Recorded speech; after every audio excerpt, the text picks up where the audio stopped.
ஏண்டி எப்படி இப்படி உடம்ப குறைச்ச? ചോറ് സാപ്പിടുന്നത് നിർത്തിയാല് ഉടമ്പ് കുറയും.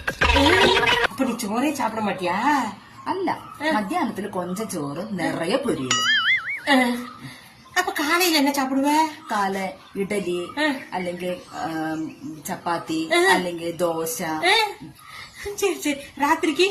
രാത്രി നൂഡിൽസ് അല്ലെ ബ്രെഡ്. ஓ, இத்தனை சாப்பிடலாமா? போதும் போதும். இத்தனை சாப்பிட்டு உடம்பு குறைச்சா ஓகேதே எனக்கு. ഇത്രയും സാപ്പിടണ്ട, ഏതെങ്കിലും ഒന്ന്. சரி, ஒன்னு எல்லாத்துலயும் சாப்பிட்டுக்குவோம். சரிக்கே. ஏண்டி முத எத்தனை கிலோ இருந்த? 70 കിലോ.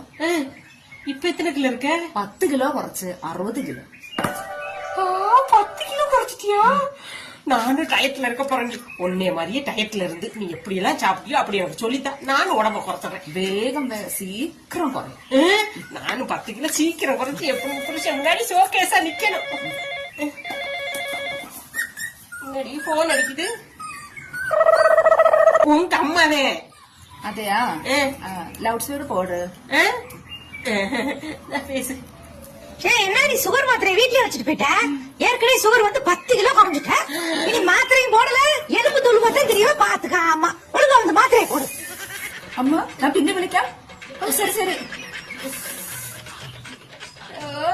டயட்ல இருந்து உடம்ப குறைச்சியா? டயட்